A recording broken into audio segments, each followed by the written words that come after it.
Hey everybody, this is Carlos. Thanks for joining us. On today's show, we're going to be speaking with one of the young up-and-coming boa breeders in the hobby, James Rubio of Boa Bonanza. We're going to talk about how he got involved in the boa game and his plans for the upcoming season. We're also going to talk about his work enhancing colors and boa morphs through the use of various pastel lines. Finally, we're going to talk about the importance of having the correct ambient temps and humidity for your animals in order to increase your breeding success. Boa Rack Radio is on the air now.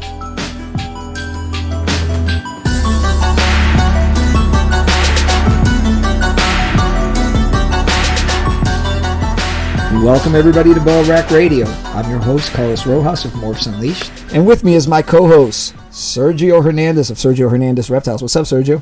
What's up, buddy? How's it going? Good, man. You know, just enjoying the day. There's good weather up here on the mountain today, so I actually had my little ones in the backyard shooting their BB guns, on little cardboard targets. The cool thing is, the local pizza place here, when they deliver the pizza, which is actually really good pizza, on the bottom of it, of the cardboard box, is actually like a target, like a little shooting target. Nah, no way. So you're in Arizona when freaking the pizza boxes have, shooting targets designed on the bottom of them. That'd be pretty cool. Yeah, so they were having fun. They're doing the whole homeschooling thing right now because of obviously COVID, right? Yep. So they finished, doing their daily homework, and I just took them to the backyard to plink around with the BB gun. But anyway, man. Living the dream. Oh yeah, man. Oh yeah. Our guest today is James Rubio of Boa Bonanza. Based out of Florida, James is one of the top young up-and-coming breeders in the industry. He is well known for bringing bright colors into the VPI project using various pastel lines such as Summers Pastel and Cherry Pastel. James, welcome to the show. Hey, how's it going, guys? It's pretty cool to be on here today. Yeah, man. Super glad to have you on here, dude. So I want to get to your background a little bit, how you got involved with reptiles and how eventually you ended up getting involved with boas. So why don't you tell me the story to that? Yeah, so actually my first job out of high school was I worked at a pet store, pet supermarket specifically. And I remember my job, like every couple days, was to clean the reptile enclosures because we had like a display that had probably I think like 10 or 12 animals in it, mainly snakes, a couple of geckos and stuff like that.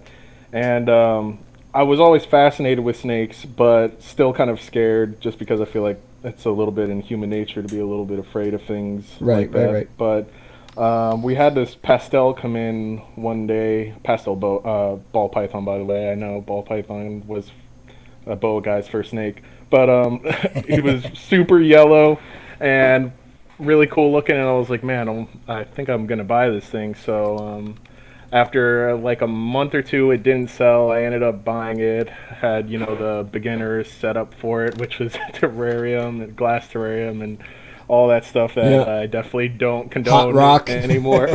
Yeah, but I still have them. It's been like 5 or 6 years since that point, so that's how I first got into snakes, was a pastel ball python from my first job.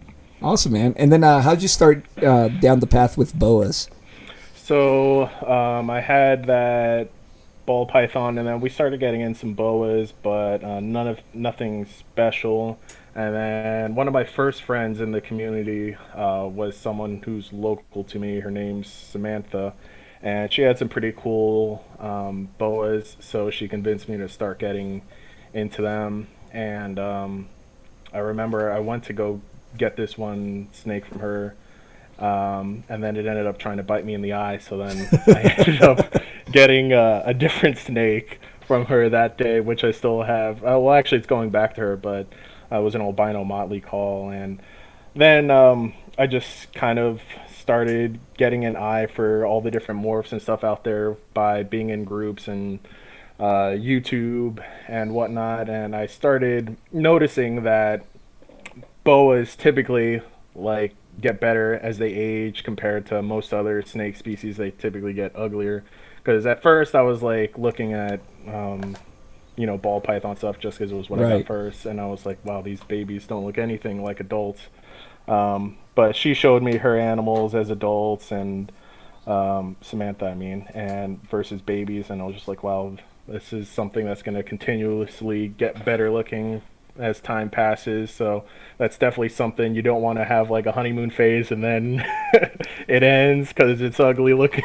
Yeah, dude, I'm glad you said that, man, because I think that's one of the big problems we see out there, right? Like there definitely is that honeymoon phase with a lot of snakes, right? Especially with ball pythons, man. You see these beautiful, super bright little animals, and I'm not trying to knock on ball pythons, but it is what it is. I mean, like they've improved a lot, especially with like the desert ghost gene kind of getting in there and other enhancer genes. But by and large, you get these really bright little animals, and within a year, they look like turds. Yeah, definitely. And so I appreciated boas mainly because of all the quality lineages that exist within the industry that Right. have allowed them to typically get better basically every month. You go to clean them, every few days or check up on them, and they look a little bit nicer than before, and that's definitely awesome. It's, I think, really the only other species, at least that I have honed in on. I don't keep them, but I did occasionally. Was carpet pythons. A lot Right. of those snakes typically get better as well, like with the jungles and diamonds and stuff like that. So Yeah, no, I for really sure, man. appreciated boas for that. So let me ask you, what other stuff outside of reptiles are you into that kind of takes, some of your time? So I play a lot of games with my friends because I'm pretty young. I'm 24, so I still game a lot. Yeah. And then I'm into cars, so I am really into my side chick, as my girlfriend calls her. I have a 2016 Audi A6 that I've done a lot of stuff to, and Oh, still nice, do a man. lot of stuff more to. And I have friends that have cool cars like GTRs and stuff, so we hang out, go to shows, stuff like that. And then also, I was huge into the metal scene for years from my teenage days, and I just recently stepped away from that scene probably like a year ago just to focus on other stuff. But I've been to too many shows, have hearing damage, stuff like that. So That's awesome, dude. All right, man. So let me ask you. So you're relatively new to the boa scene. You're definitely one of these guys that I consider one of the main young and up and coming breeders, right? And you have slowly kind of started switching your collection from a strictly hobby collection into more of a business. So what's kind of made you go from a hobby collection to, let's call it, a breeding collection? well, first, I appreciate that. And secondly, I mean, it's still kind of like a hobby for me because I don't want it to be my full-time gig ever. But I feel like there is a way to support either your collection itself or maybe add a little bit of additional income without having to have all the stresses that full-time breeders have to deal with.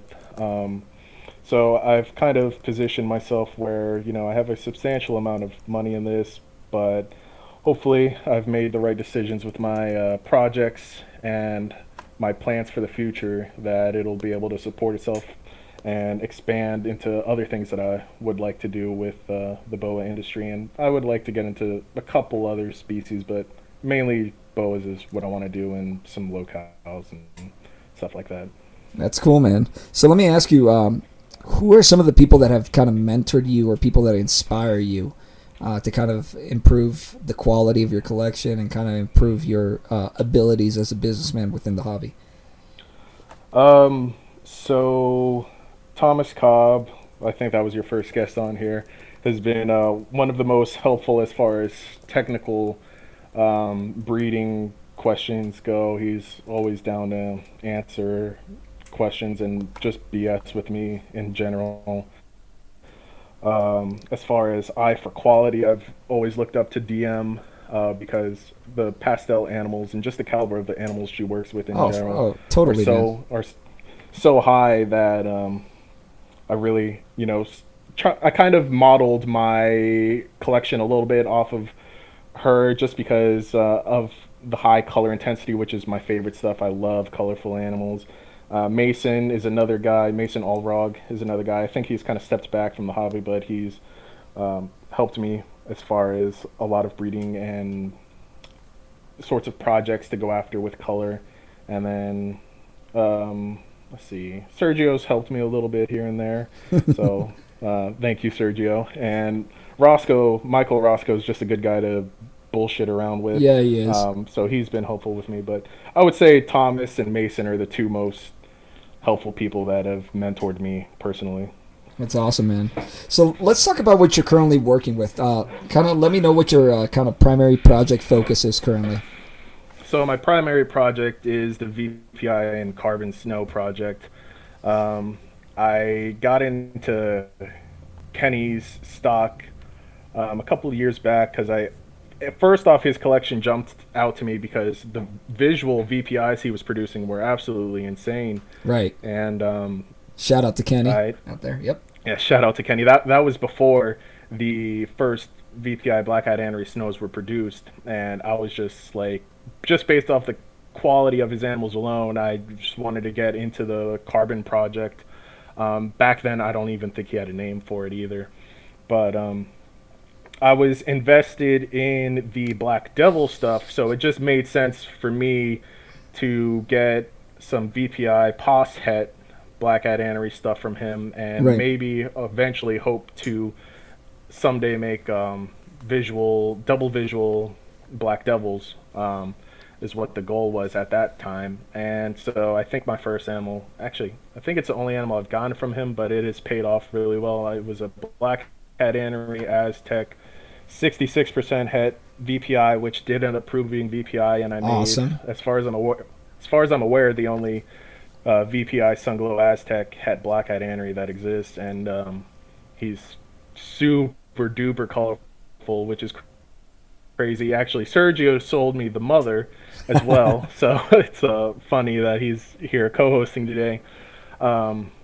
So it was really wild because like she was decent looking, but the dad was a Black-Eyed Anery, so you couldn't tell that there was color behind it. But the crazy thing with the Carbon stock that Kenny has is, for some reason, the animals just throw high color animals. I had also produced this hypo in it, in that litter that was so colorful. A dude paid triple the price for it than a normal colorful hypo, even though he wasn't even buying it to breed. He just wanted it as a pet, and it was the nicest hypo he found on Morph Market. So it was a $1,500 hypo, double Het VPI Black-Eyed Anery, and he didn't ask to lower the price or anything. He was just like, this is the nicest hypo on Morph Market by far. So it's crazy the quality that exists within that lineage. Yeah, no, absolutely, man. Oh, well, I guess I'm technically not done continuing where I want to go with this. So that was the first step, was that litter that produced the VPI Suntech and whatnot. This past season, I tried unsuccessfully to prove the compatibility between RDR and Carbon, because I'm sure anyone that is in that project knows that there are two main lines. There's the RDR, which is the main line that has existed for quite a bit longer, that was started by Ralph Davis, and that's a mainly central line. I think it originated from Nicaraguan, if I remember correctly. Maybe Sergio can correct me if I'm wrong, because I think he has RDR stuff. Am I right on that? Yeah. Or I got a few. To be honest, I don't know the origination on them. Gotcha. But regardless, I'm pretty sure they're definitely central. And then you have the Carbon stuff, which Kenny named, I think, like a year or two ago, and it popped up randomly from Aztec breedings, which is why a lot of people think that Aztec is central based. So I tried unsuccessfully. I guess the female just wasn't receptive because she's pure central, and I keep Colombians, so maybe I just didn't go cold enough. But I'm gonna try again this year. I'm gonna do separate temperatures for my Colombians and my centrals this upcoming year, and I'm gonna try and get her to go with that Black-Eyed Anery Aztec. That's the Carbon lineage. I actually have two litters this upcoming season that might prove compatibility, so I'll be running the Carbon Aztec Het T to a pure RDR, pure central RDR, and then hopefully, if I'm lucky, it'll prove compatible because I'm gonna run my Suntech, if he's ready, Het Carbon to my Black Devil, because she's 4 years old already, so she's got the age there, and if I'm lucky, I'll hit Ghost Devil, Aztecs, Het VPI. Damn. Yeah, that'll be pretty insane, man. Yeah, that'd be nice. Yeah, so that's. I was curious about that. Baby. I remember you mentioning it about the RDR and the BEA. So, yeah, I was wondering if you're gonna do that. That's pretty cool. Hopefully, it goes this next coming season. Yeah, so I have hopefully 2 shots to try again this upcoming season, so it'll be awesome. I think it'll be really great for the hobby if it proves that the 2 lines are compatible, because I think there have been some people standing off from getting involved in the project just because they're not sure what line to go with, because they don't want to spend, the big ticket money that this project commands without the assurance that if you bred one to the other, you would get a visual black-eyed anery. So, and I understand that, but I like gambling, so well, even though I don't gamble at all, but I like to play my chances if it makes sense. So far it's played off right. I hit the het VPI, so that's the first step. Now I just have to see if the 2 lines end up proving compatible, which I'm surprised no one has tried that so far, because they've both existed in collections for at least 5 years. I think Carbon has been sold from Kenny since like 2015, 2016, so surprising no one's tried it yet. Yeah, dude, I'm actually surprised that nobody else has tried it. But honestly, man, I'm hoping that they're not only compatible, I'm hoping they produce something weird. Like, I'll be honest.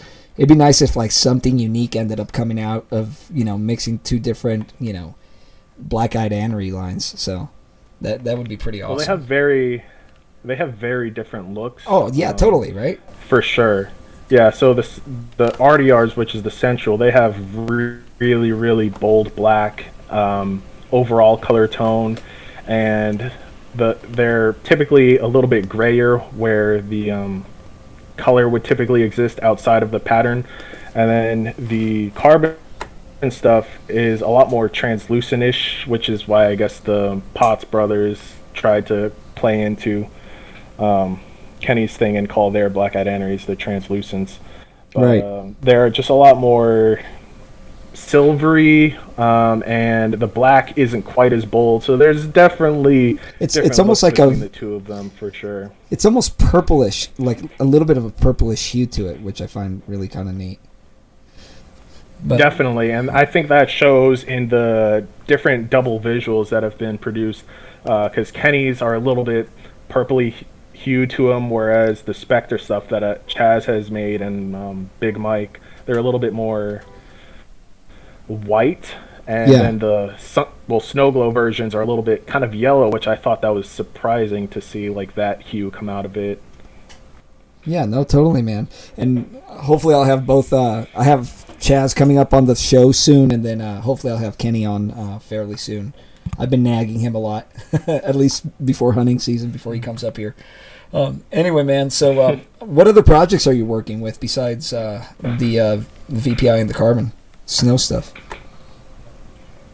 So I also work with Sharp and Paradise stuff as well, because I wanted a project that is a little bit more accessible to the average hobbyist, that also has an eye for quality. Right. So whereas VPI in general is a little bit cheaper these days than it was a couple years ago, the VPI Snow project is obviously expensive as hell.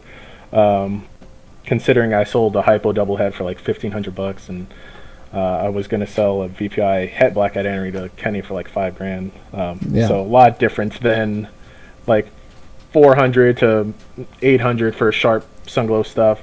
So there's a lot of things to be done with Sharp, I feel like, because it was kind of abandoned compared to Call, I feel. Yeah. Obviously you have guys like Horsch that are pushing it and making cool stuff like the Fire Sharps and the Key West Fire Sharps, and Labyrinth Sharps have been made, and I think actually the first Sharp Scoria was made last year. So yeah, still a lot to do with it, but overall it's just a more accessible project, and I feel like in general the Sharp stock is a lot better looking than Call, even though they both have the same sort of ability to be very vibrant and colorful. I feel like there's a lot more variance with Call, whereas with Sharp in general it's a little bit more potent, the quality of the lineages, I would say. No, absolutely, and I think one of the things to keep in mind is when you pick up a Sharp animal, for the most part, right, you pretty much have a relatively straightforward idea of what it's going to look like as an adult, right? Whereas when you pick up a Call animal, you don't know if this thing's going to fade out completely or if it's going to retain some sort of coloring, right?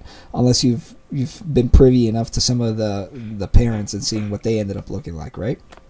Yeah, definitely. What was that, Sergio? If you could expand a little on the Paradise. Like I've always thought it's obviously like an extension or a branch off the Paradigm, but I know there's Paradise and Prodigy. Just want to see if you can explain a little bit more on the Paradise and what it is exactly.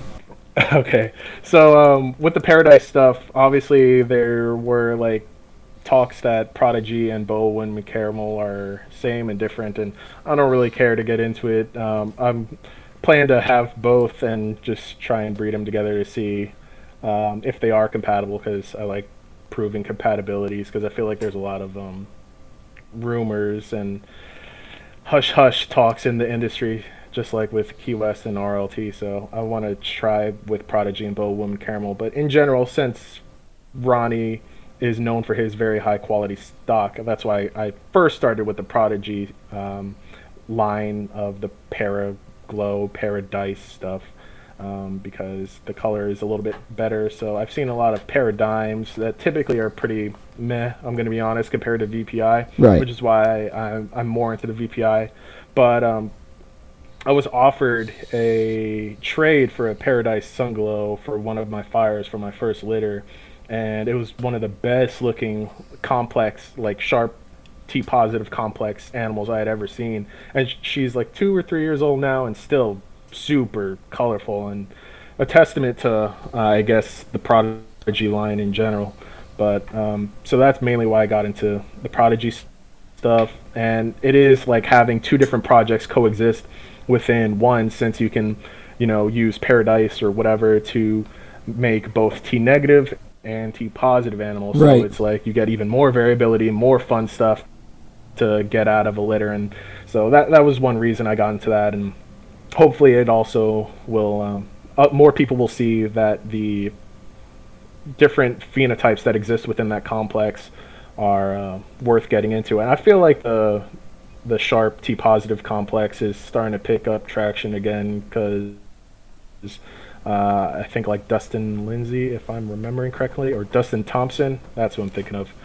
Candy Shop Constrictors, I guess. He does a lot of stuff with the Paradigm in particular, but he has really nice stuff. So, and I think he's getting people fired up over that complex. So, it's just a nice thing that goes hand in hand, because with Call, you just have Call, that's it. But with Sharp, you get the added bonus of having a T positive to play with. Yeah, no, absolutely, man. And I'm kind of going down the same path in a lot of ways. I have some Paradise animals over here, and I also have some Paradigms.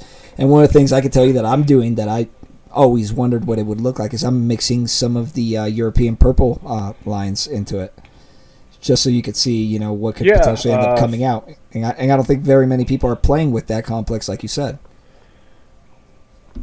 Yeah, and I think you've had on a guy that is into the purple Tyler Johnson lineage into the and when I saw those were pretty cool, I'm not gonna lie. I don't think I've seen any updated pictures, because I'm pretty sure his first litter of them is like a year old, so I would love to see how they look a year later. But I do remember at the time when they were born thinking that they were very interesting, and would love to see how they develop, because obviously with boas, the colors that are there intensify. And so that's very true with the purple complex, because they're kind of more diluted as babies, and then they get really insane as they get older. So I wanted to see that purple really come out. So I'll have to try and stalk his Facebook page later and see. Yeah, he's got some on there, and I think we actually used one of the. He produced some IMG purples. The Nebula. The Nebulas. So you know, those are aging pretty nicely, man. I've seen a couple of those, and I have a couple of. I have a Nebula over here, man, and I'm digging how it's aging, man. You know, the tough thing with the purple line is, like, with the purple line, people have to be realistic of what they'll end up getting, because it's like any other pastel lines, right? You can have some variance within, you know, any particular breeding, right? And, like, you could have animals that, worst case scenario, come out super coraled, for lack of better terms, right? Like, the coraling is insane. That's pretty much if you struck out. At the very least, you get this really nice coraling. On the other end, they turn super blue. You know what I mean? They turn so purple that they have this blue hues, like the stuff like Thomas Cyprich. in Europe is producing. Like you get these crazy blue line purple sunglows and stuff like that. So there's a little bit of variance, but it's a good project to kind of check out. Yeah, and it's crazy that sort of variance exists within, basically the same sort of gene complex, just by having different bloodlines. I think, if I understand the purple project a little bit, it's not something I've invested in, but typically, like, the darker-ish looking animals actually turn into purplier visuals, if I understand that correctly. Yeah. So far. Okay. So far, yeah. At least with the ones that I have. Yeah. So that's really interesting and odd how that works out. And I think people are starting to notice that in general, though, with like the IMG albino stuff, because most of them are underwhelming, be it Call or Sharp. Yeah. But I think Tyler has really shown what the IMG can do when combined with proper bloodlines in a T-negative animal. Yeah, totally, man. So let's go back to kind of talking about some of the lessons learned. So give me some lessons learned when you kind of went from, a collection to more of a business, and maybe some things that you would have done differently, let's say.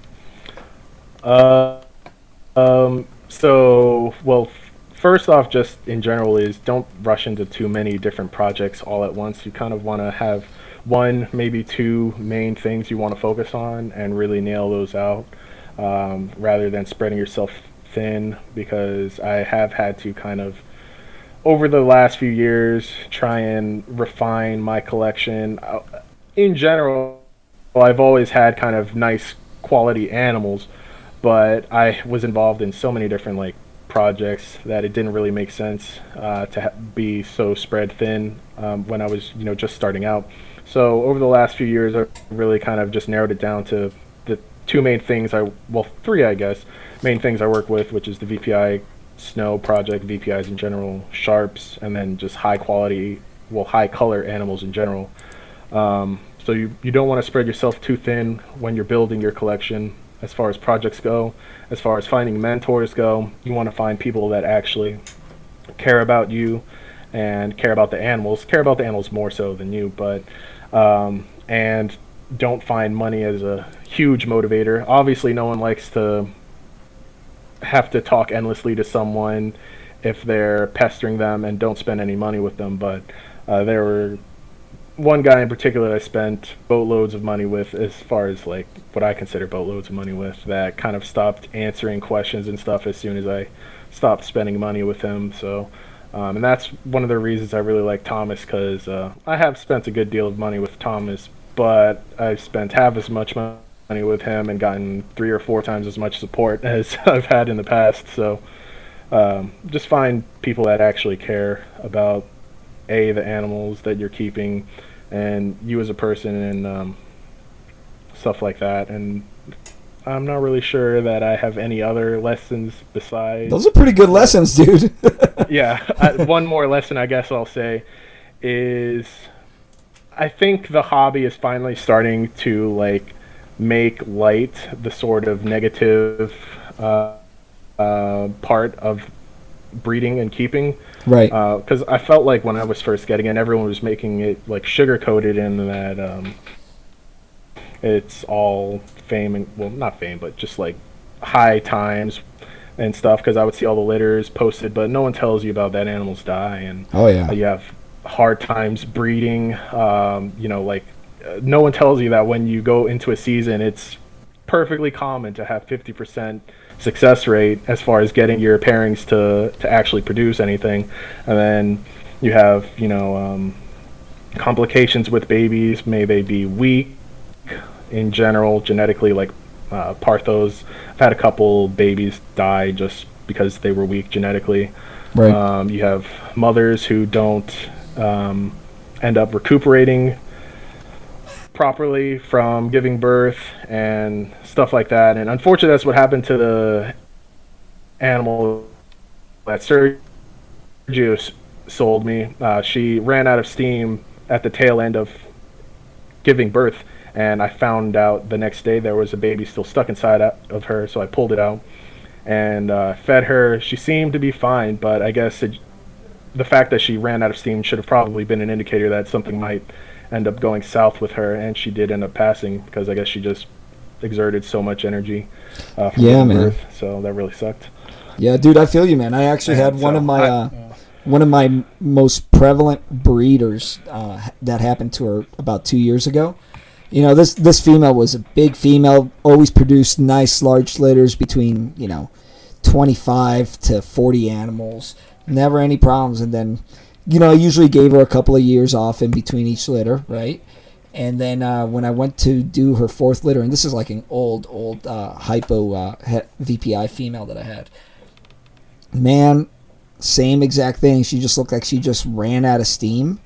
And I recognized it quick enough, man, and she survived for a while, for a couple of months, right? But she was never the same after delivering that litter, and it got to the point where she just stopped eating. I was trying to keep her alive by force feeding her, which is something people don't like to admit, but I'll freely admit that. I will do whatever I can do to keep my animals alive and to keep them healthy, especially animals that I have like a sentimental attachment to, right? Like I did to this female. And, at the end of the day, she ended up passing. So you're absolutely right. There's this part of the hobby that people don't want to acknowledge. But the reality is it happens, and it is part of the hobby, right? And it's stuff that people need to be mentally prepared to deal with. Getting an animal that ends up passing like that doesn't mean you got burned because of the animal or anything like that. It's an animal. It's just like in humans. Sometimes people die giving birth. You know what I mean? And not every single birth is going to be, equal. So just something to keep in mind for those people that are coming into the hobby. So let me ask you, dude, what do you see as the future of the hobby? Where do you want the hobby to move towards? What are some of the trends that you're seeing? I think one good thing I've been noticing is, at least in general, more people are starting to focus on quality lineages rather than just buying things for the morph and just slamming morphs together, which has never really been a huge thing anyways with boas because it's a much different ball game than balls, but still there existed some pretty kind of run-of-the-mill animals, probably because of show quality stuff as far as just getting animals to sell at shows, so you don't really care about the quality, so price them cheap, move them quick, that sort of deal. But I feel like in general, because of Facebook and stuff like that, people are seeing these really nice animals, and it's making them want to have animals like that within their collection, so they're focusing on buying the stuff and breeding the stuff that's nice. That way, whenever they open the tub, they're, at the end of the day, satisfied with the purchase and how their collection is. And as far as genes that I think are starting to pick up prevalence, or have at least always been pretty prevalent, are like IMG. I'm amazed actually at how IMG has held its value. It's crazy that a dominant gene for the past like 3 or 4 years still you can't even find normal IMGs, and even if you do, they're going to sell out instantly, and they're still like 800 to $1,000 despite the fact that they've been at that price point for the past like 3 or 4 years. So I think that's the main thing I love about the boas, is that even though there's a lot of hardship that goes with breeding them, because they're hard to breed and a lot of their stuff is desirable, the values stay up pretty well. So, but I see a lot of T negative and T positive stuff starting to be strengthened with quality lineages, and that's one thing that I really am happy to see the hobby sort of move towards, is no longer accepting mediocre animals and also mediocre care, because I see a lot of the vocal guys out there like Thomas and Chris. They may troll noobs, but at the end of the day they are helping, even if they're hurting maybe 1 or 2 people's feelings in the process. Overall they're doing a lot more good for the hobby than bad, so I like that. Absolutely, man. All right, boys, so we're going to take a quick break. When we come back, we're going to talk about combining pastel lines that produce the best possible animals, okay?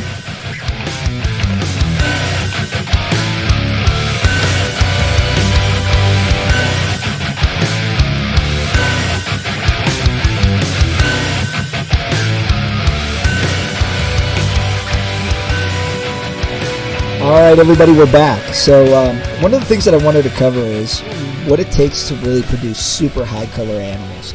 I know we've been talking about what it takes to bring in some of the darker colors into projects to really create that strong contrast. But there's a lot of people that are really into high-colored animals, and let's be completely honest. The majority of people who first come into the boa hobby tend to be attracted by bright-colored little worms, right? So I mean, like, that's what catches people's eyes at shows. That's what catches people's eyes online. So whenever you are trying to produce really bright animals, obviously you're going to try to select the right pastel lines, and you're going to try to bring them in. But there's a lot of people that are purists when it comes to pastel lines. They don't like mixing pastel lines, and they are actually shooting themselves in the foot, because I'm of the mindset that I like to take the best from any place that I can get it to essentially produce the best. And each pastel line tends to have like a defining characteristic when it interacts with certain recessive genes, right? So for example, like red panther pastels that the VPI complex tend to work with, produces a really deep red color animals. If you look at some of the animals produced, for example, by Mike Roscoe, you can see that there's that heavy contrast between that super like dark lipstick red of red panther sunglows with, kind of the background cream colored of the snake itself. And then there's other lines, for example, such as Summit Pastel, that creates like a golden buckskin color in the same VPI animals. And depending on what your goal is and what you're trying to produce, there's a pastel line out there that might be able to kind of suit your needs. Guys, talk to me about why selecting the right pastel lines is important to advancing your boa projects. Well, I like what you said about how there are a lot of purists out there with pastel lineages, which is definitely true. Pastel guys are a lot like locality guys. Yeah. Yeah, and they think that crossing lines is sacrilege. But I think in order to maintain genetically strong animals, you can't be breeding them within the same lineage for very long. Otherwise, you probably just start seeing genetically weaker animals, because technically you're just inbreeding at that point. And even though reptiles are capable of being inbred for maybe a generation or two, it's never good to keep going down that same road. So I think I don't really care about mixing pastel lineages, as long as you go for stuff that's kind of similar, or if you have a specific goal in mind. Whereas some lineages have overall brighter saturation, but they don't have any contrast. So if you go with something that's clean, contrast, and then go with the saturation line, then you get something that is in the middle, and you get an overall better animal. So there's multiple reasons that I advocate for crossing pastel lineages, even though some would say it's it's taboo. Yeah. Yeah. So tell me about some of the pastel lines that you like to work with, and kind of what you take from those pastel lines. So I was involved with Ferrari from DM and Amy, which is one of those lineages that is just in general very saturated. And I'm really looking forward to seeing what the visual VPI's Ferraris look like, because if the red rum is any indication, the T positive stuff does really well with high saturation animals. And then Summit is another line I was working with. I had a Summit Jungle Het T from Jason at Premeditated Morphs, and he was just a jungle, no hypo, no nothing, and he gave like even hypos a run for money as far as his side saturation went. So that was a very contrasty and bold lineage, because the pattern was very bold in contrast, but you still have the saturation on the side. So I think Summit is a very good lineage to use with pattern morphs, because it's able to kind of accentuate the bold pattern morphs, such as Motley. That's a really good point, man. Oof, I haven't even thought about that. Look at this, the young buck teaching us something. All right, keep going. Yeah. So you wanna find stuff that complements other genes. So obviously, like, the super saturated animals are really good as normals, I feel, which is why Ferrari has always looked really awesome. But I think a true testament to a lineage is how it combines with genes, and I think Cherry and Summit are the best examples of that.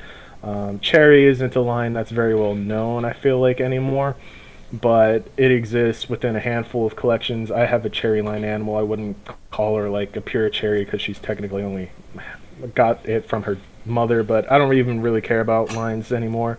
But some of the stuff that's true cherries, as the cherry line animals and the cherry jungles, cherry mollies, and stuff like that he's produced are absolutely freaking insane. The best molly I've ever seen, just the molly that's a pastel, was a cherry molly, and it had this overall lighter base tone, and then super saturated side coloration. And I think that's one thing that's awesome about pastels is that they're able to just take genes in general and just make them 10 times better. Like jungle is the best gene to combine with pastels, I feel like, because Right. it's a very contrasty morph, and since it doesn't really mess around a whole lot with the overall color tone and color palette of the animal, you can have these super saturated animals that still have, full dorsal stripes and still will have two-tone, because that if you have a quality jungle, you're going to have a two-tone animal, so you'll have super saturated sides and then a nice khaki top. But some of the most potent pastel animals I've seen are to the point, I think DM, since you are going to have her on the show, she has a cherry jungle that is just full saturated, like everywhere, not a spot on him that is sort of shade of red or pink. That kind of addressed what you look for within the cherries and within the summer pastel lines. Are there any other pastel lines out there that you've kind of had an interest on that maybe you haven't quite jumped to yet, that you think have a certain level of potential? So I mean, I think the Pastel Dream stuff is a really quality lineage, as long as it's the true Pastel Dream stuff. Especially combined with the Monster Tail. Both lines Right. were created, with Boa File, and when combined, I think it does great things, because you have the Monster Tail that's bold, boldening the pattern, and then you have the Pastel Dream that is upping the contrast and saturation levels. So that's one pastel lineage I'd like to get into. But in general, I just like working with high color animals, so I'll always just be looking out for something that jumps out to me just because of its contrast and saturation. And probably my greatest boa purchase in this hobby, and many people are jealous of her, is even I've struck out even more recently with this last litter I had from her. I bought a normal, which she was a pastel, and the dude did label her as a pastel, but it was a normal that was sold to me for nothing, for $150 from a local guy in Orlando. I picked it up, and he was like, "Yeah, I bought this at Orlando Repticon from Adam Chesla." And I don't know if any of your listeners know who Chesla is, because he doesn't really do Facebook stuff, but he's a guy here in Florida who has a lot of high-end morphs. Oh, yeah. And has really colorful animals. Definitely. And so when he told me that it was from Chesla, I bought her just because of how colorful she was. I saw her come up in a local group, and I was like, don't even care the background of this animal, just the way it looks, because she was red as hell overall. She's not a very contrasty animal, but Right. I just am a sucker for overall saturation, and she has overall red tone to her. And I bought her, produced a litter of fires. A lot of people say that it was like some of the best single gene fires were produced in that litter, and so I sold out of all of that litter, and unfortunately I was stupid and didn't keep any back for myself. Oh, Yeah, I hate when that but happens. yeah, but so I started gaining some respect, I think, with that litter, because the fires that I made were really saturated because of her. And then this past litter, I was just going for quality het sharp stuff, because I knew the kind of animals she was capable of throwing. And I had this sharp Sunglow Jungle Motley that I got from Thomas that was produced by Jesse Hermanson.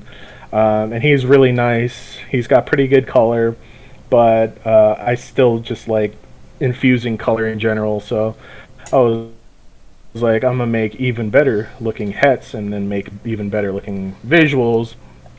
And so unfortunately she mainly slugged out, but the kicker is she ended up turning out to be het sharp. Oh, wow. So the first thing I noticed when I pulled the tub, when I went to check on her, was a sharp jungle motley just staring back at me. I was like, what the hell? And so I was super stoked on that, but then I noticed the tons of slugs, and then there were two Parthos, it turned out. And the weaker one ended up passing.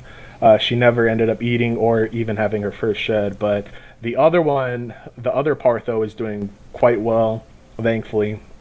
And she is a super, super nice pastel. And I've had tons of people message me, be like, you have to sell me that animal. I'm like, no, A, it's a Partho, so I'm not going to sell it because it's a Partho. And then B, Right. you can't have it because it's super colorful. So I'm really stoked that I was able to kind of see just the potency of what she's able to produce that dam. So I think it's really nice to have an animal like her, because I feel like I'm not going to label my own, pastel line or anything, because I'm not one of those guys. But I have been told that just because of the quality of animals that she produces from her two litters, that she is like a pastel founding animal, and Right. so I plan to base my sharp project using her as the matriarch to create super nice hets, and then eventually, well, actually, I can just make visuals right now since it turns out she's het sharp. So, in general, I feel like you don't necessarily have to buy an animal that has a pastel lineage attached to it, because there are quality animals that exist throughout the hobby regardless, and just find something that has the traits you're looking for and just go from there. Now, is there anything that you look for specifically whenever you're selecting animals for your to bring into your own collection? Saturation is the first thing. Like, if it's not colorful, I don't care.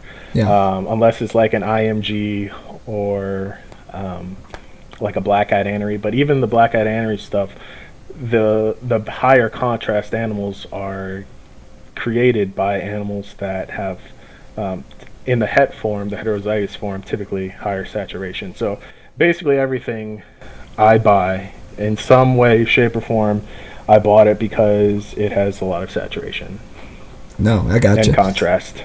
Got it. Sergio, how about you, man? Is there anything you look for whenever you're looking for animals to kind of bring into your collection? Well, in the past, I kind of don't anymore, but in the past, it's been, it catches my eye. And the same thing, like James says, it's usually saturation, color, pattern. For me, I'm like a real sucker for pattern if it's cleanliness and stuff like that. If it catches my eye and it's something that fits my projects, typically I'll probably end up getting it. Awesome. All right, guys. So now we're going to pivot a little bit, and I want to talk about setting up the right ambient temperatures, okay? And basically the importance on that. So one of the things that we end up chatting about with people in the past is that, you really have to dial in your temperatures with your animals to really be successful, right? Maintaining the correct ambient temps and humidity is always critical to getting your boas to be not only healthy, but healthy enough to produce, right? So, boys, tell me why having the right ambient temps and the right humidity is critical to success. Well, I mean, obviously, you want to try and keep them as close to what they would be in the wild as possible. Otherwise, you run into issues such as digestion issues and Right. respiratory issues, because boas are very prone to respiratory issues if they're not provided the right humidity and temperatures. They're not as forgiving a species as like pythons, for instance. They aren't, as anal as your arboreal stuff, but you still have to have it dialed within a certain percentage of failsafe, I would say. So Right. you want to have like what would be your ideal temperature, and then allow for variance in either direction. So a good guideline would be like 75 ambient and allow for a couple degrees either way. So where I live in Florida, thankfully, it's pretty much perfect for achieving that sort of swing. So most of the time, when it's not hot as hell, it's like 75 degrees in the room. I have a shed that I built for them. It's temperature and humidity controlled, but it's 75 degrees. In the hotter months, even with the AC running, it will get up to like 78 degrees, but then in the cooler months, it'll get, as low as 72 sometimes. Only during breeding season will I allow it to go to like 70. But allowing for some sort of natural variance. I think one thing is not sticking to the same temperature year round, so allowing a variance kind of stimulates the sort of seasonal changes, because they don't really have very drastic seasonal changes where they're from. It's really minute, which is why you want to only allow like a few degrees in temperature change with your ambient, and mainly you want to hone in your hotspot, because during the hot part of the day, for them it's 90 degrees, and then at night it gets down to upper 70s. So you want to hone your hotspot for regular keeping at probably like 88 to 90, and then during breeding you can drop your night temperature by like 10 degrees to like 80 degrees, something like that, and that way it kind of stimulates them into reproductive sort of activities and stuff like that. How about you, Sergio? Yeah, pretty much echoed about the issues you can have with respiratories or feeding. They can regurgitate if too low or stuff like that. And then depending on what kind of caging you have, like for me, I have a rack system on the whole room. So I keep, it's in a brick building, so I have heaters and stuff like that, air circulation. And I just manage it year round. During the summer, I can kill everything off and then just stays ambient where I need it to. Or in the summer, I'm running heater and stuff like that to maintain it. So it's and humidity as well. I run a outdoor unit that I pipe into the room, and I have sensors through the room that kind of keeps it roughly about the same. But for those that have like caging style, or like for instance, I think it's APS or ball files and stuff like that. That's what I started with, where they have to manage each cage individually versus the room. Then it's just different for everybody, but that's how I do it. Are you guys humidity? Yeah, go ahead. Oh, yeah, the humidity is a huge thing that I feel like isn't emphasized as much as it should be. Obviously, everyone is kind of drilled into managing their temperatures, but humidity issues can have a lot to do with, obviously respiratory issues, and then as also breeding activity. So having a dedicated and controlled humidifier is something that I would recommend a lot of people getting into.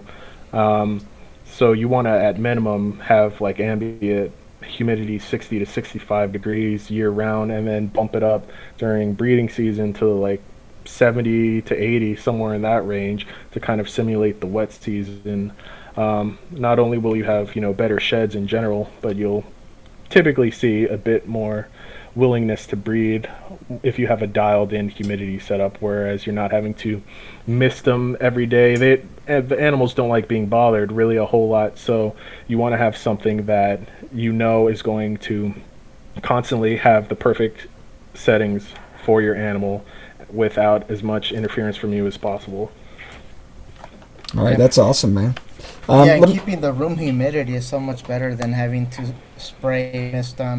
Takes a lot of time, and like James said, you're bothering them. You're having to open every tub and do all that stuff. So are you guys like an ambient temp kind of setup or versus rack heat, or are you a combo?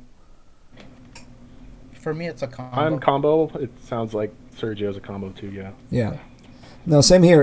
And mind you, there's a lot of keepers that do exclusively ambienting. I know a few of them that are rack heat only, and they try to dial those in. And obviously, there's pros and cons to all of them. I know for a lot of folks that prefer having that rack heat only. Typically, it's because they're keeping multiple species in that room, right? And each one of those species might have a different criteria as far as temperature goes. I'm personally a combo one. I maintain kind of an average ambient heat temp of about 72 in my room, with hot spots based on what the species requirements are, because I do keep multiple species over here. So as far as the humidity, that's honestly for me has been the biggest struggle. Luckily, I've never been in a situation where I've had issues with respiratory problems with my snakes, but honestly, I live in really high altitudes, so like my house sits at 7,000 feet, And one of the big issues over here is maintaining a good level of humidity, right? And I've tried a whole bunch of different humidifiers. And I'm going to try one that Thomas just recommended that I just ordered on Amazon. Hopefully that'll be able to solve it. But over here from my end, essentially, I'm stuck, spraying them down manually every day. So it is what it is. But I am a big fan of making sure that we have, various humidity sensors throughout my room. I have humidity sensors associated with all my racks, and all my humidity sensors are Bluetooth controlled. They're fairly cheap sensors. They're about like $40, and they all connect to an app. And they also do temps, which is really nice. So that way I can see if there's any major change in temperature. Because unlike Sergio in the LA area, and then James, you out there in Florida, over here I have some extreme temperature changes, right? Just because I'm in a place where one part of the year it could be 90 degrees, and another part of the year it could be negative 20. So it's just one of those. Yeah, it's just one of those items that I have to, unfortunately, manage real carefully. Anyways, boys, do you guys have any tips that you want to give the listeners as far as maintaining the right humidity or temps?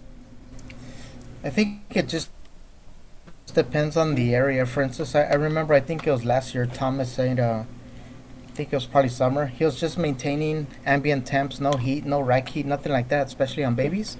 And but I know his facility is more, I think he built it out, so he's got insulated walls, stuff like that. It's more specified for it, as to where I'm like in a brick building, I built a room within it, but my exterior walls aren't insulated, so that's why I manage it a little differently.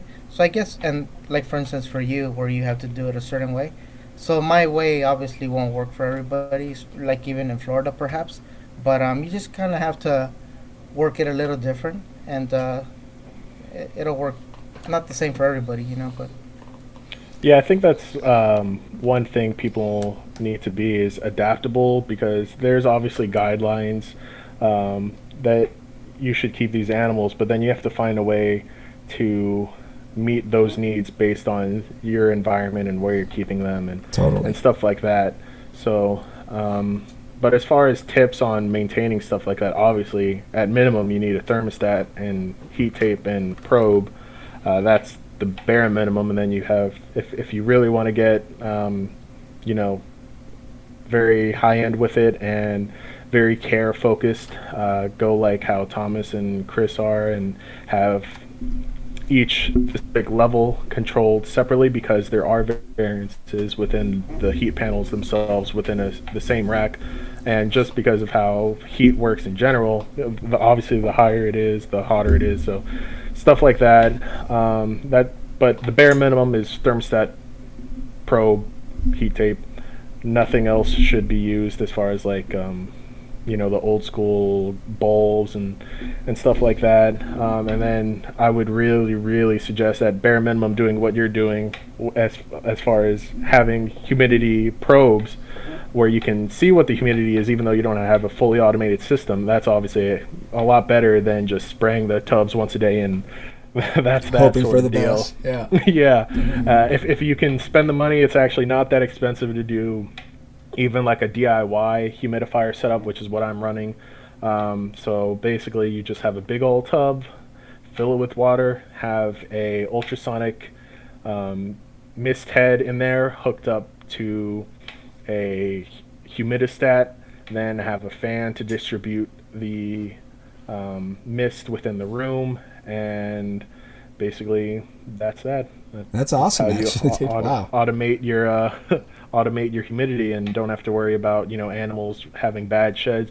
I've only had ever since I switched this setup, I've only had one bad shed, and I think the male was just stressed from breeding, and that was why he had a bad shed. But other than that, it's literally not something I ever have to worry about. Animals having difficulty shedding and respiratory issues, stuff like that. So it's nice to have a set it and forget it. Obviously, it's good to not forget about it and just double check, but you know what I mean. Yeah. Awesome, boys.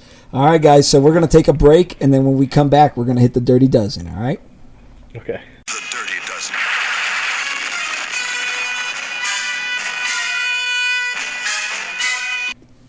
All right, guys, it's time for the Dirty Dozen. I'm going to ask you 12 questions, and you give me 12 answers. They can be as short or as long as you want. All right, you ready, James? Yes, sir. All right, number 1, what is the size of your current collection? Definitely smaller than it was in the past, so around 20, I think, at the moment. Okay. Number 2, husbandry-wise, are you a frozen and thawed guy, or are you a live guy, and what's your bedding choice? So definitely frozen thawed. The only time I do live is for stubborn babies, because sometimes, even though boas are notorious for being aggressive eaters, when they're first born, they're a little bit kind of skittish with everything around them. So basically always frozen thawed. And as far as bedding choice, I've been running like a hybrid setup for a while now, so I will run a liner in anything besides the baby racks, because I just run paper towels with babies. But anything older than that, I have a liner of some sort. I have custom cut liners for my ARS 7030 rack that allows the liner to already have a hole cut out for the bowl that's in the tubs, and then I just use like corrugated paper for my, what are they, 9060 or something like that, the big 4-footers. And then I'll run aspen in the back half of the caging, because having some sort of hard and pointy bedding is good for allowing the animals to A, hide if they want, and B, muscular structure, because I think that's something that's not emphasized as much, is that these animals need something to stimulate their muscle tone. So that's why having aspen is good. But C, the reason I run a 50-50 setup like that is it eliminates, all but eliminates, it's a very small percentage chance that they could get impacted while eating and stuff like that, because since the aspen is in the back half of the cage, at the front there's no bedding there, so when they go to eat, everyone knows boas are super lively eaters. You don't want them to get any bedding in their mouth or stuff like that. So that's why I run a system like that. So it's kind of like the best of both worlds. I can stimulate their muscle structure as well as reduce the chances of impaction. Awesome, man. Number 3, what is your favorite morph or locality? Favorite morph complex is VPI. Favorite locality is probably, I'm torn between Argentine and Amarales. I really want to get some, but yeah, those are my 2 favorite localities. Awesome, man. All right, number 4. What is the most overrated morph? Or your least favorite, if that's how you want to answer that. Everyone loves that question. Yeah, it's a hard one. Or what's your least favorite morph? Let's just put it that way. Yeah. For you personally.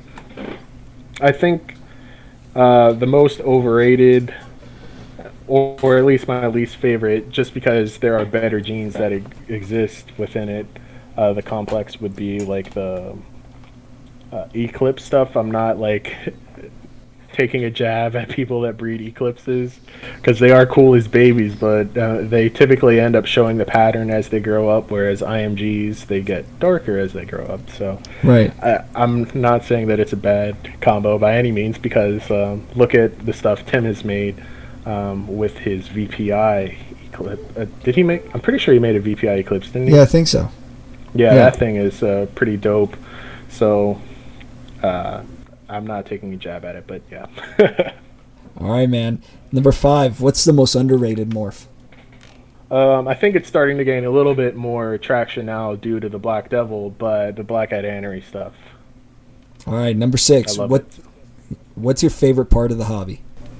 Talking to people that, allow you to expand your knowledge of keeping these animals, learning the history of the industry in general and stuff like that. So I would say the people that you meet, because there are a lot of good people out there. Obviously, as with anything, there's bad people, but I would say a lot of the people involved are pretty stand-up people. And then obviously the animals themselves, because I love, opening the tub every day to check on them, just seeing them go about their daily life. Yeah, no, totally. All right, number 7, what's the worst part of the hobby? I'm torn on this one. It's either people spreading false information or just in general being detrimental to the hobby. And actually, you know what? I have one that I'm going to take a hard line on.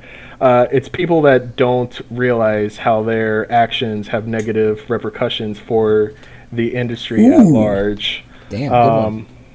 Because people don't realize that this industry in general, I'm speaking species, like not even species specific, is always under constant attack from outside forces such as the Humane Society and PETA. And you have people that want to take away our rights. And if you do anything negative and it's, you know, shown on social media, there can be real repercussions for everyone that's involved with this. And that is one thing that I really don't like and wish people would understand, is that there's no like harmless, nothing in this industry is necessarily harmless if it has some sort of negative connotation in it, because it can always be used as a weapon against us. That's awesome.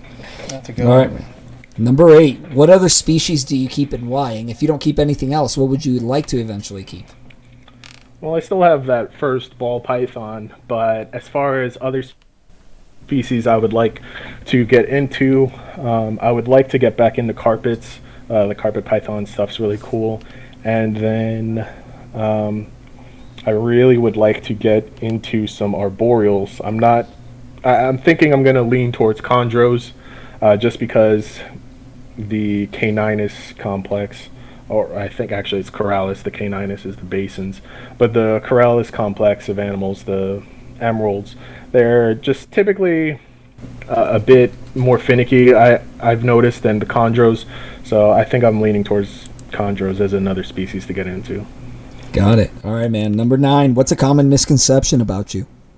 I don't really know, because I don't really think at least I didn't really think people talked about me a whole lot, but if anything, I guess it's people think that I'm some wiser guy or something, or I'm really just a kid who's kind of trying to, you know, make my way in this, doing what I want and learning as much about keeping these animals as I can.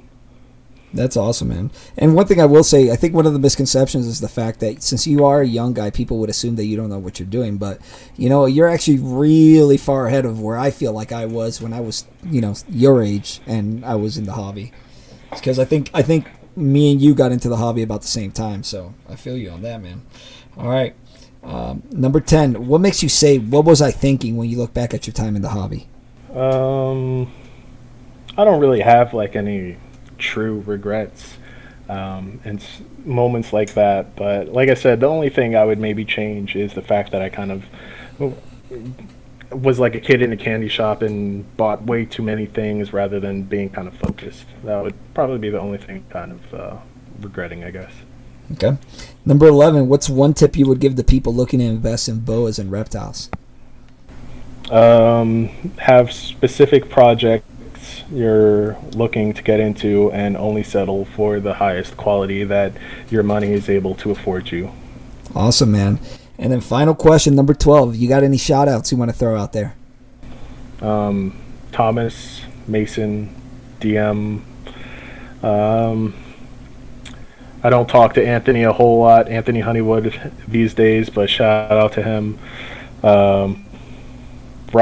Mike Roscoe, he's honestly one of the most upbeat guys I've ever talked to in this hobby. It just sounds like he's happy 24/7. Hell yeah, he does. Really like that. That's the truth. All right, man. Well, guys, that wraps it up for today. James and Sergio, tell the people out there where they can see your animals and learn more about you. Yes, so if you want to, you can add me on Facebook. My name's James Rubio, or my business pages are Boa Bonanza on Facebook, Boa Bonanza Morph Market, and Boa_Bonanza on Instagram. Sergio? On Instagram and Morph Market, it's Sergio_Hernandez_reptiles, and Facebook, just Sergio Hernandez. Pretty easy to find. And then you guys can find me at Carlos Andres on Facebook and Morphs Unleashed. Guys, thanks for listening. We are out.